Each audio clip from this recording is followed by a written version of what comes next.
A justiça é cega? Sim, mas às vezes, mesmo diante de todas as evidências, ela faz questão de querer não enxergar certas coisas. Vamos ao caso de hoje.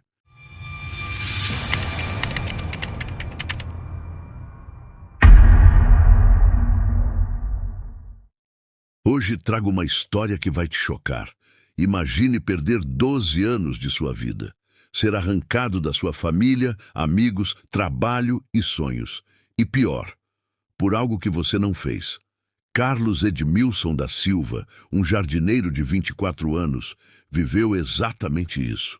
Ele foi acusado e condenado injustamente por um crime brutal, o estupro de 10 mulheres na Grande São Paulo.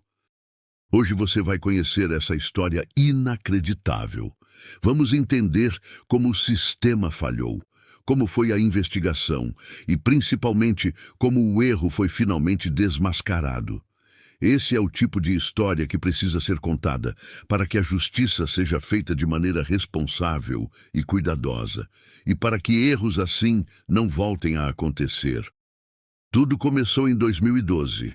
Carlos Edmilson tinha uma vida simples, mas honesta. Ele trabalhava como jardineiro e nunca teve problemas com a lei, até o dia em que foi preso pela Polícia Civil de Barueri, acusado de ser o maníaco responsável por uma série de estupros violentos que aterrorizou a Grande São Paulo entre 2010 e 2012. A polícia acusou Carlos de ter atacado 10 mulheres em Barueri e Osasco.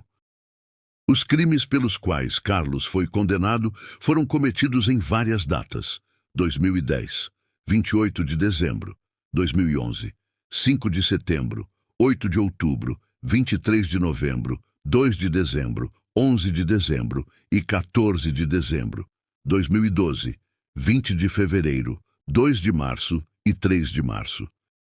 As vítimas eram todas mulheres, e os ataques eram descritos como violentos e assustadores. Elas foram abordadas em locais próximos à rodovia Castelo Branco, e a polícia estava determinada a capturar o culpado.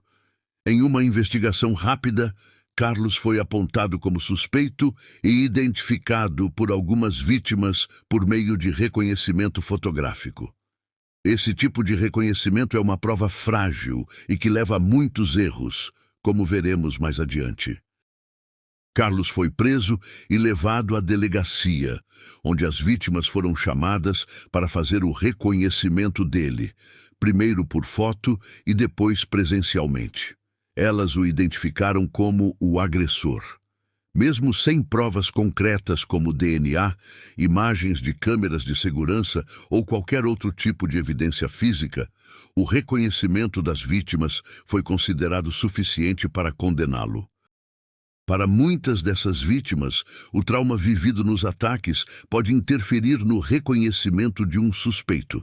Elas estavam em choque, e a polícia apresentou a foto de Carlos em situações que muitas vezes induzem ao erro. De acordo com especialistas, como Flávia Rahal, do Innocence Project Brasil, esse tipo de reconhecimento é uma ferramenta frágil e arriscada quando usada como única prova em casos tão sérios. Segundo Flávia, as vítimas não mentiram. Elas foram levadas a acreditar que estavam reconhecendo o homem que as havia atacado. No entanto, o procedimento foi falho. A polícia apresentou apenas uma foto, sugerindo que Carlos já havia sido reconhecido em outros casos. Esse tipo de técnica induz as vítimas a um erro, levando-as a acreditar que estão realmente identificando o agressor. Com o reconhecimento das vítimas, Carlos foi julgado e condenado a uma pena absurda: 137 anos, 9 meses e 28 dias de prisão em regime fechado. Para ele, a vida parecia ter acabado. A família, em choque, tentou lutar para provar sua inocência, mas o sistema era implacável. A condenação veio rapidamente e Carlos foi levado para a penitenciária de Itaí, no interior de São Paulo. Ele afirmava insistentemente sua inocência e dizia que jamais teria feito aquilo, mas naquela época sua voz não foi ouvida. Mas a história começou a mudar quando uma nova prova surgiu. Um homem teve papel determinante para tirar da cadeia o jardineiro Carlos Edmilson da Silva. O anjo da guarda foi um experiente promotor de justiça de Barueri que chegou a atuar na acusação de Silva. O integrante do Ministério Público, promotor Eduardo Querubim, ficou em choque quando, em 2019, ocasião em que Silva já amargava várias condenações por estupro, um exame de DNA o inocentou de violentar uma das vítimas do estuprador em série, que atuou entre 2010 e 2012 na Grande São Paulo. Antes, o MP não havia solicitado esse exame de comparação genética. A Polícia Civil e a Justiça também não. Segundo autoridades ouvidas pela reportagem, não existe nenhuma lei que obrigue a realização do confronto de DNA em casos de estupro. A decisão de se fazer ou não tem de partir das partes envolvidas no processo. Em maio de 2024, após pedidos insistentes de revisão do caso, um exame de DNA foi solicitado pelo Ministério Público e autorizado pelo Tribunal de Justiça de São Paulo. O Instituto de Criminalística da Polícia Técnico-Científica foi acionado para comparar o DNA encontrado nas vítimas com o DNA de Carlos. A diretora do Núcleo de Biologia e Bioquímica do Instituto de Criminalística, Ana Cláudia Pacheco, explica que o DNA encontrado nas vítimas não batia com o de Carlos. Na verdade, o material genético pertencia a outra pessoa, José Reginaldo dos Santos Neres, um homem que estava preso na mesma penitenciária que Carlos por roubos.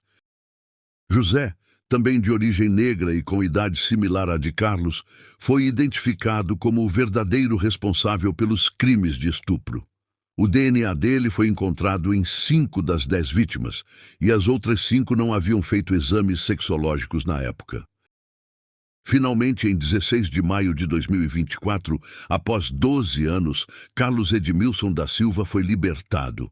A sensação de liberdade era indescritível. Ele saiu da prisão com o olhar perdido e emocionado, mal conseguindo falar, pois o peso de uma década de sofrimento estava prestes a ser superado.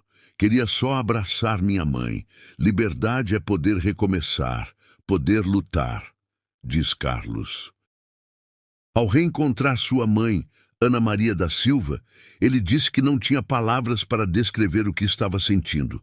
Os familiares e advogados também estavam ali, testemunhando esse momento de alívio e dor. Por 12 anos, a artesã Ana Maria da Silva visitou o filho Edmilson todos os meses durante 12 anos. Ela disse: "Enquanto eu puder vir, eu venho. Eu nunca perdi a fé. De madrugada tinha vezes que eu chorava. Passei a tomar, beber cachaça de desgosto." Esse caso não é um erro isolado. Falhas na investigação e em julgamentos causam danos irreparáveis a milhares de pessoas. Para Flávia Rahal, do Innocence Project Brasil, esse caso é um exemplo claro de como o sistema falha ao se apoiar apenas em reconhecimentos fotográficos e ao negligenciar a coleta de provas mais sólidas, como o DNA. Além de Ana Cláudia Pacheco, a própria Secretaria de Segurança Pública afirmou que está ciente dos erros e investigando o que deu errado para evitar que novos casos de injustiça como esse aconteçam. A Polícia Civil está ciente da decisão judicial e analisa todos os fatos. Constatada qualquer irregularidade na investigação que resultou no indiciamento do homem mencionado pela reportagem, as medidas cabíveis serão tomadas, inclusive com abertura de procedimento apuratório junto à Corregedoria. A instituição destaca que exerce suas atividades dentro da lei de forma rigorosa, imparcial e preza por apurações minuciosas. A Justiça falhou gravemente com Carlos Edmilson da Silva, e agora cabe ao Estado reparar esse erro. Após 12 anos de sofrimento, Carlos vai precisar de apoio para reconstruir sua vida. Ele não vai voltar a ser o homem que era quando entrou na prisão. E essa mancha é difícil de remover. Por isso, a compensação não é apenas um dever do Estado, mas uma forma de tentar corrigir uma falha terrível.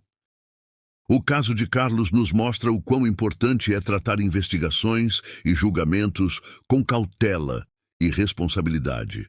Que esse caso sirva como alerta para que a justiça não cometa mais erros irreparáveis.